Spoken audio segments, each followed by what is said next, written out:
오늘 말씀에는 예수님과 예수님과 하나님 어떤 관계인가를 비유로 설명해 주시는 거예요. 관계를 잘 알아야 되잖아요. 중국에는 관시 이래서 관계를 아주 중요하게 생각해요.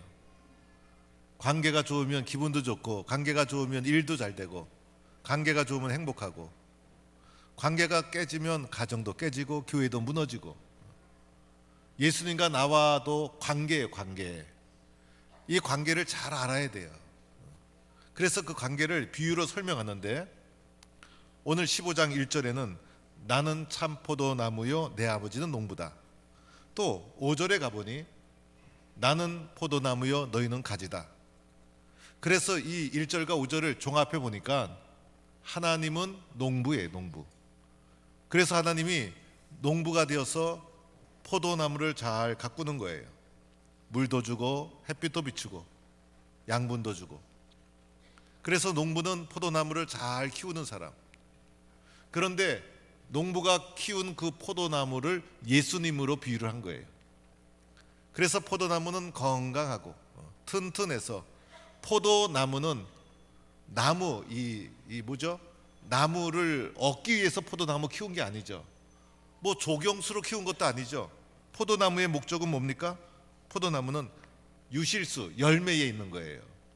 그래서 이 포도나무가 튼튼하면 이 포도나무에 붙어 있는 가지가 있어요. 가지가 뭐예요? 바로 나라고 할 수가 있어요. 그 가지를 통해서 열매를 쫙 맺어야 되는 거예요. 그런데 오늘 보니까 참 포도나무 이랬죠. 참. 왜 참자를 썼을까? 진실이라는 뜻이에요. 또는 유일한이라는 뜻이에요. 워낙 가짜가 많으니까, 워낙 이상한 사람들이 많으니까, 그래서 참 포도나무 이렇게 표현하고 있는 거예요. 그러면 문제는 이 가지에서 열매를 많이 맺어야 되는데, 가지에 한계가 있죠. 가지는 스스로 열매를 맺을 수 없다는 거예요. 그렇죠, 여러분? 가지가 스스로 열매 맺을 수 있습니까? 오늘 말씀에 그대로 나오죠. 4절에 스스로 열매를 맺을 수 없나니, 5절에 나를 떠나서는 너희가 아무것도 할 수 없다. 그래서 포도나무를 떠난 가지는 그냥 죽는 거예요. 그래서 이 가지에 대해서 이렇게 말하죠. 아버지께서 제거해 버리시고, 열매 맺지 않는 가지는 제거라는 무시무시한 용어를 쓴 거예요. 제거는 가지치기 탁 해버리는 거예요. 여러분, 농사 질 때 가지치기 해버리잖아요. 쓸모없는 가지를 아이 아깝다 이러면서 자릅니까? 가차없이 탁 잘라버리고, 그 잘라버린 가지는 밖에 던져지니까 말라버려서 불에도 잘 타.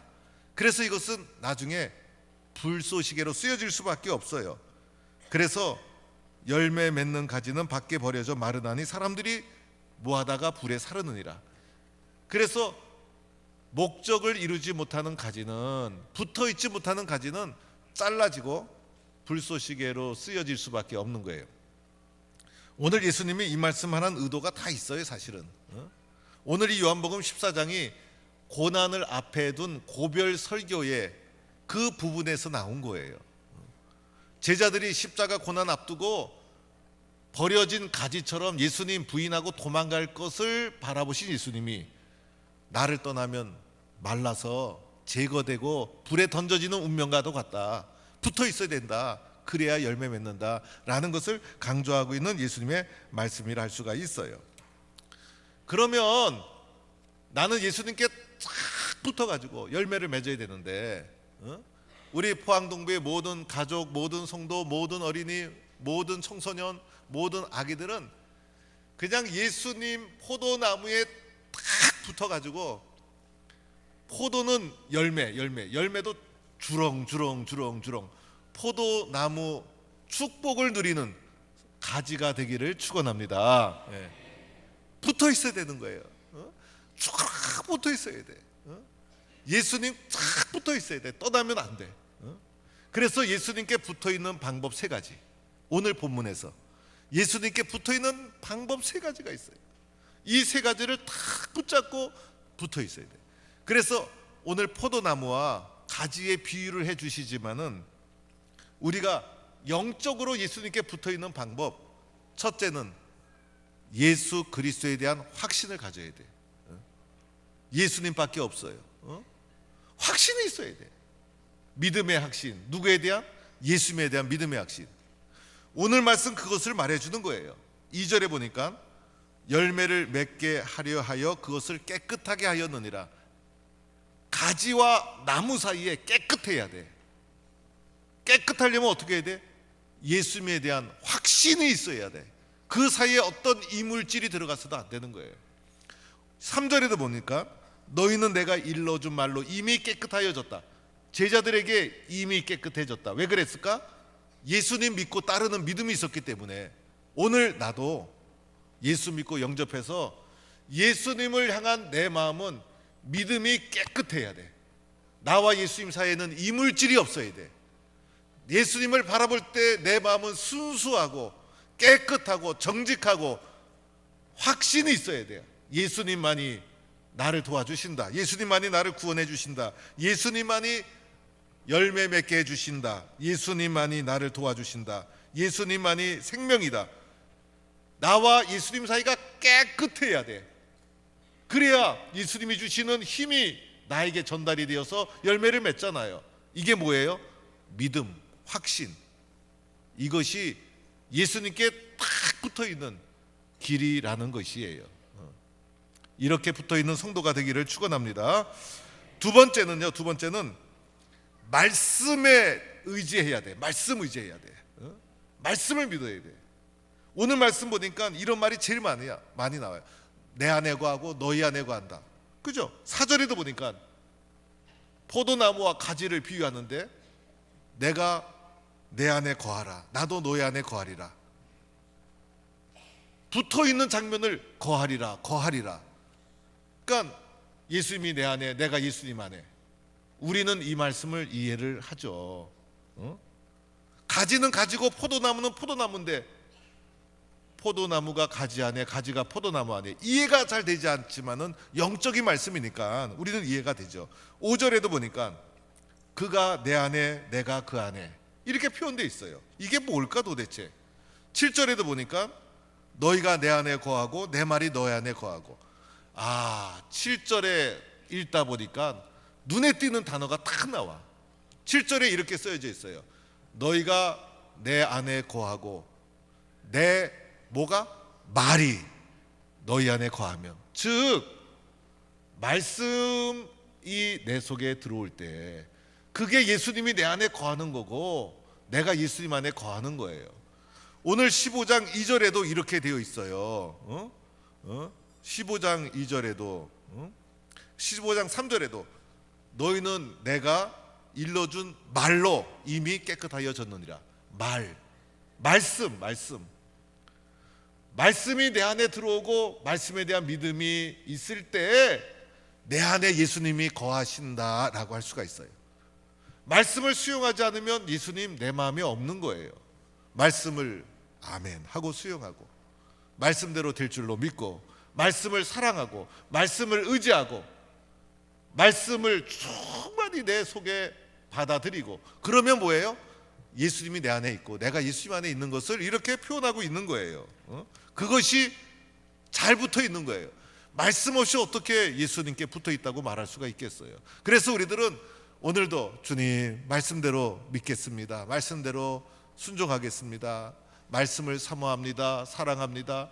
말씀으로 내 마음을 채우고 믿으면 내가 나무이신 예수님께 잘 붙어있는 가지가 되어지는 거예요. 이런 가지가 되기를 축원합니다. 세 번째는 기도해야 돼. 기도. 그렇죠. 그래서 오늘 말씀에 이런 말이 있죠. 내 말이 너희 안에 거하면 무엇이든지 원하는 대로 구하라. 기도하라는 거예요. 그리하면 이루리라. 그래서 좋은 열매 맺게 해주세요. 좋은 포도 풍성하게 맺게 해주세요. 구하고 기도해야 되잖아요. 그래야 붙어있는 사람이 되지. 가만히 있으면 바람의 가지가 금방 떨어져 나가는 거예요. 세상 풍파를 견딜 수가 없는 거예요. 그래서 기도하고 구하고 열매 맺는 삶을 살아가야 되는 거예요. 예수님께 붙어있는 방법 세 가지. 첫째는 예수님에 대한 확신, 그죠? 확신. 둘째는 말씀에 대한 믿음. 셋째는 기도. 확신과 그다음에 믿음과 말씀과 기도. 확신과 예수에 대한 확신과 말씀과 기도. 이것이 가진 내가 예수님께 탁 붙어 있는 길이라는 거예요. 그래서 열매를 많이 맺으면 어떻게 될까? 오늘 마지막 8절에 내 아버지께서 영광을 받으실 것이요. 아버지께 영광이 되니까 어떻게 될까요? 너무 기뻐, 너무 기뻐. 아버지께 영광 돌리면 너무 기쁘고, 아버지가 좋아하면 자식된 나는 너무 기쁘고, 할아버지가 좋아하면 너무 기쁘고, 아내가 좋아하면 남편도 기쁘고, 남편이 좋아하면 아내가 기쁘고, 자식들이 좋아하면 너무 흐뭇하고, 기쁨이 되는 사람, 하나님께 기쁨이 될 때, 하나님 영광 돌릴 때 너무 기뻐. 왜? 포도나무에 잘 붙어 있으니, 믿음으로 붙어 있지, 말씀으로 붙어 있지, 기도로 붙어 있지, 열매를 많이 맺는 거예요. 여러분, 오늘 이 시대는요, 가족이 너무 중요해. 가족이 너무 중요해. 아이들이 바깥에서 경험하는 것을 생각하면 너무 걱정이 돼. 그래서 가정에서부터 말씀과 믿음의 토대를 탁 닦아서 우리 어린이들이 포도나무이신 예수님께 뗄래야 뗄 수 없는 붙어있는 가지로 우리가 만들어 가야 돼요. 그러기 위해서는 부모님의 역할이 중요해. 부모님이 예배당 같이 나와야 돼. 엄마만 나오지 말고, 아빠들 주차장에서 엄마 내려다 주고 그냥 가지 말고, 좀 예배당까지 들어오셔서 엄마 아빠가 기도하는 모습도 자녀들에게 보여주면 자녀들이 얼마나 좋아할까. 오늘 성경 몽독 참 잘했어요. 자녀들이 예배당 안에서 찬송하고 기도하는 모습 보면 부모가 얼마나 기쁠까, 할아버지 할머니가 얼마나 기쁠까. 그래서 온 가족이 오직 예수 믿는 가족. 어느 가정 보면요, 누구는 예수 믿고 누구는 절간 나가고 그러면 안 돼. 그러면 축복을 못 받고 가정에 다툼과 혼란이 일어나요. 예수 믿어도 잘 믿는 가정, 대를 이어서 예수 믿는 가정. 요즘은 전도도 잘 안 돼. 그래서 예수 믿는 우리들이 우리 후손들 자녀들만은 분명한 예수 믿는 사람으로 단단하게 만들어 가야 돼. 한 사람이 세상을 바꾸는 시대예요. 오늘 동북교에서 잘 붙어있는 튼튼한 가지 한 사람 한 영혼 나오면 그 사람이 세계를 복음화시키는 위대한 사람으로 쓰여질지 누가 알겠어요? 한 사람의 탁월한 사람이 필요한 시대예요. 오늘 그 한 사람이 여러분이 될 수 있기를 축원합니다. 좋은 가지가 되어서 많은 풍성한 열매를 맺는 동부의 성도가 되기를 간절히 축원합니다.